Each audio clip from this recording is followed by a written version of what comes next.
before you start tying your guides onto the blank, you need to make sure that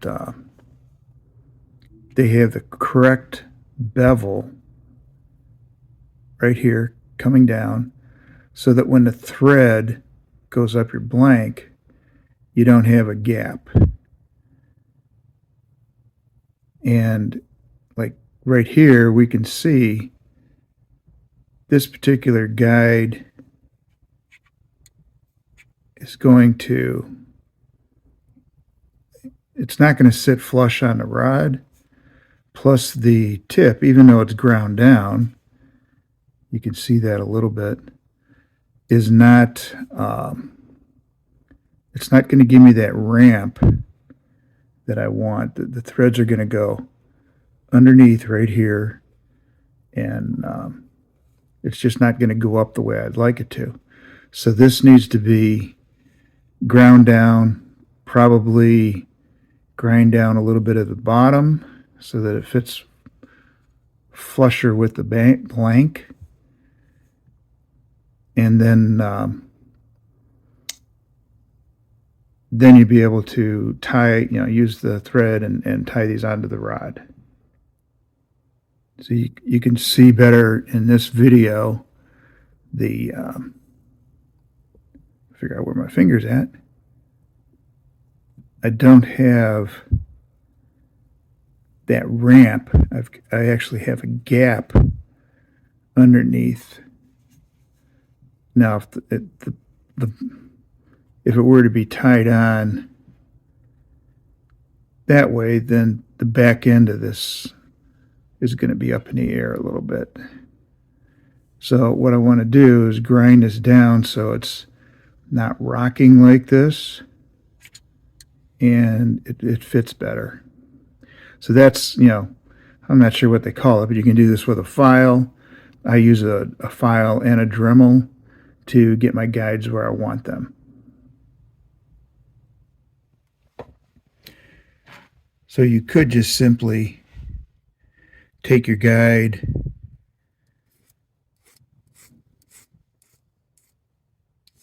and use a file to get those down, which is going to take a little while, but you have a little bit more control over what you're doing.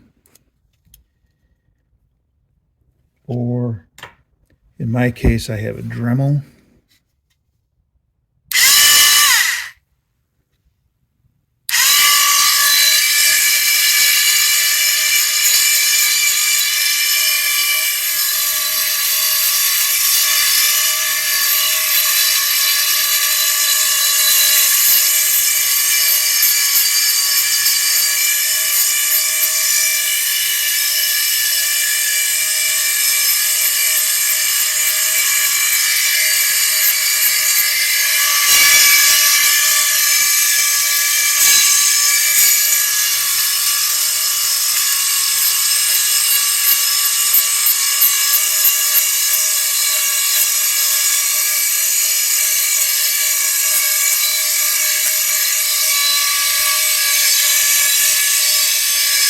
And then I'll take down this bottom side because I had that arch.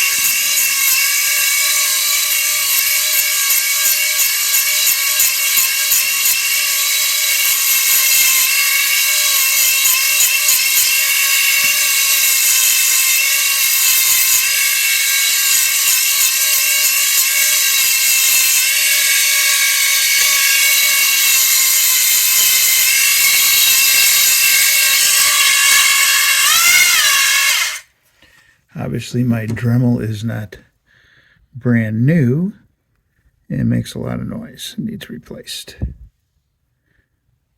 So that's, you want to get that ramp up here, and I also needed this to be flat against my blank because it was rocking. So this is after just grinding it the one time. You can see I'm still have a little bit of rock, but it's much more flush so that I get that ramp so that the threads will build up. Zooming in with the camera helps a little bit. So you can see I've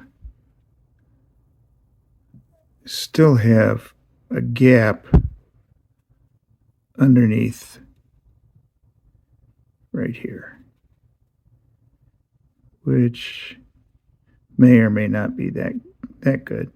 So that means this end right in through here needs to be ground down just a little more. But then once you get your guides the way you like them, then you can start your thread work on the guides. So you'll do this to each guide. Obviously, getting into the smaller guides becomes a little more challenging. Not only to do the grinding, but see this has absolutely no taper on it at all.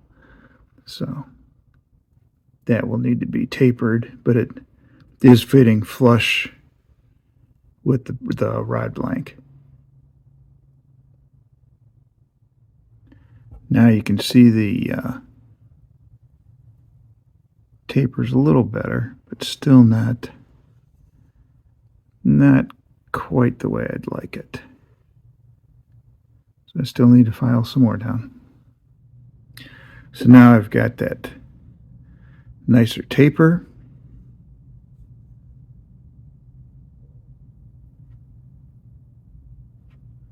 So this particular guide is ready to be installed.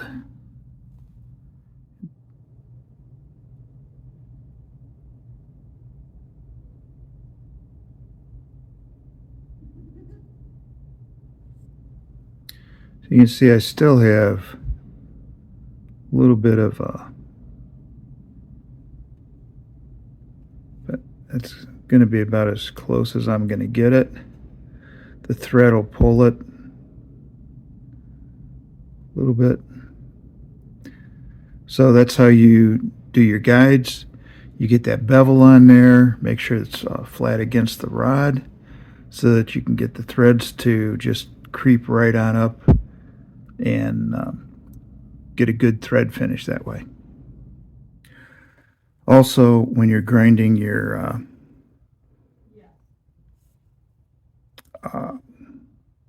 guides down, if you have a hook keeper, you need to make sure that you get the hook keeper also, because otherwise you're not going to be able to get the ramp up the hook keeper, because that's never been, any hook keeper I've purchased has never been ground down. So I have ground those down. So my 10 guides and my hook keeper are now ready to be installed.